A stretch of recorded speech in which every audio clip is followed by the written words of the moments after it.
New video of Alex Preddy is the man shot and killed by federal agents over the weekend. But this video is from another encounter that was more than a week before he was gunned down. The video was first posted by the News Movement and appears to show Preddy, here in the brown jacket and hat, kicking out the taillight of an SUV. Agents then get out of their car and tackle him to the ground. The encounter lasts a few seconds before Preddy is let go. At one point, a gun is seen in his waistband, but it's unclear if agents saw it. Agents then deploy tear gas and walk away. In another video, we hear from Preddy moments after agents leave. You okay? You okay? Okay. You okay? I'm okay. I'm okay. Are we all okay? Are we all safe? We okay? So the Department of Homeland Security says it is reviewing this footage. President Trump hasn't commented on it publicly, but he has been reposting the commentary from social media. So, for example, comments like this from his supporters, which say that Preddy, quote, such a peaceful protester, and he was a domestic terrorist. The mayor of Minneapolis, Jacob Frey, said he hadn't seen the new video during CNN's town hall, but he also says it doesn't matter. Are we actually making the argument that Alex Preddy should be killed for something that happened like 11 days prior to the shooting itself? No, I think we should be talking about the circumstances that actually led to the killing and what took place.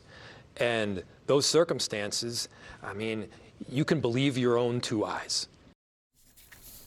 Joining me now in the group chat, Zolan Kano-Youngs, CNN political analyst and White House correspondent for the New York Times. Doug Heye, Republican strategist and former RNC communications director, and Meghan Hayes, former Biden White House director of message planning. Okay, I want to talk to you guys because this video coming out sort of created more fuel for the people who say that Preddy was an agitator, that he was putting himself in harm's way. Can I come to you, Doug, just for the messaging? Because the White House is, as we've sort of struggled the last couple of days.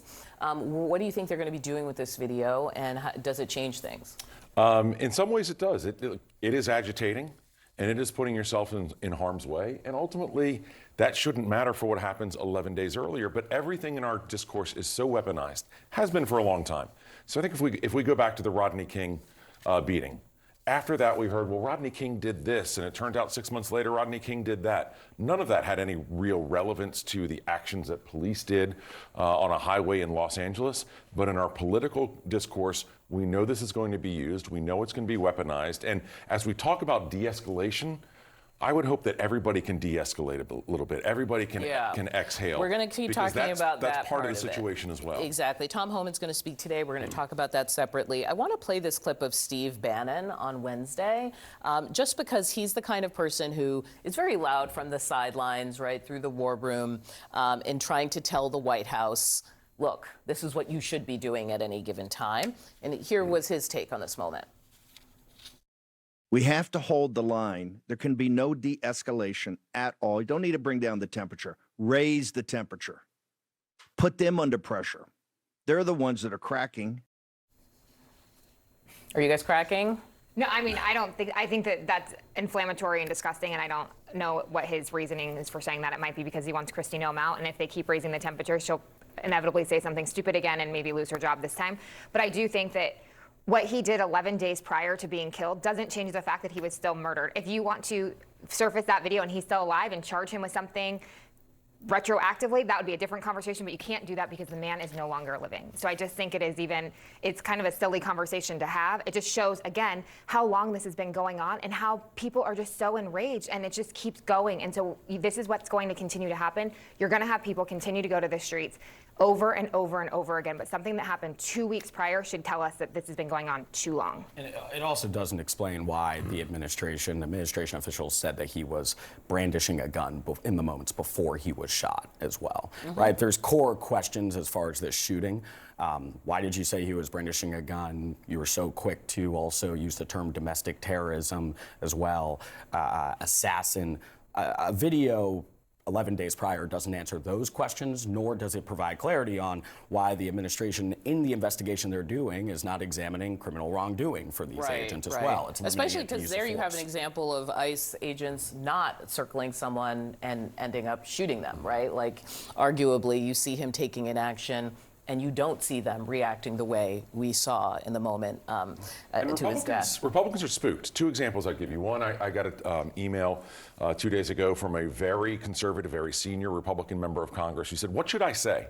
Yeah. This is somebody who is a very big Trump ally, usually knows what to say. I reached out to one of the party committees yesterday and said, "What are you telling your candidates?" Point one, message of unity / calm / order. That's de-escalation. That's not raise the temperature. One more thing I have to show you then. We had a CNN town hall in Minnesota. People got to ask questions. There was a Republican lawmaker there, State Senator Michael Holmstrom, and he was trying to talk about the way the president has handled this moment. I want you to hear not just what he says, but how the crowd reacts after. President Trump met with these leaders, and he came out and he said great things about them. If you read his post, he was very complimentary, and it was repudiated with more insults from the leaders here in Minnesota. The olive branch is constantly extended, and it's swatted away because of anger and resentment. As we speak. Laughter.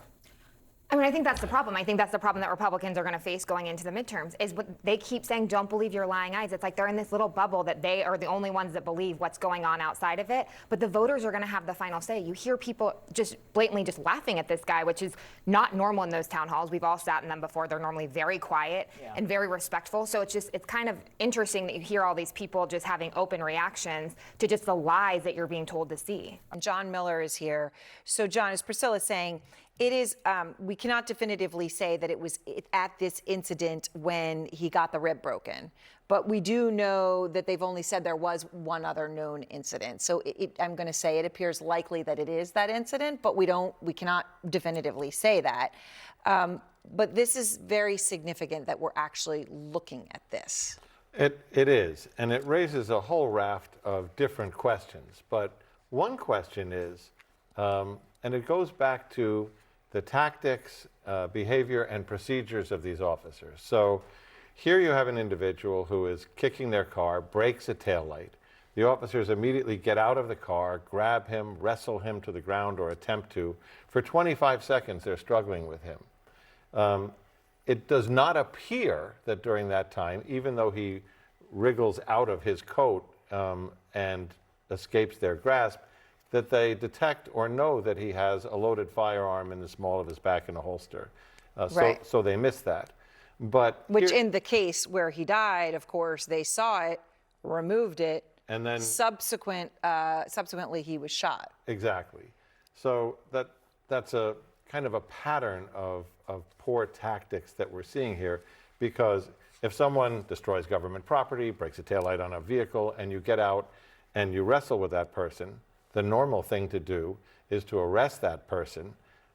If you don't beat them up and leave them there, right? That's just not. That's exactly. not. Okay. Just to be clear. And in fact, the unwritten rule is, if you end up in a physical confrontation where you end up rolling around on the ground with somebody enough to maybe even create an injury, that usually follows with an arrest. Otherwise, you're just committing an assault under the color of law and leaving.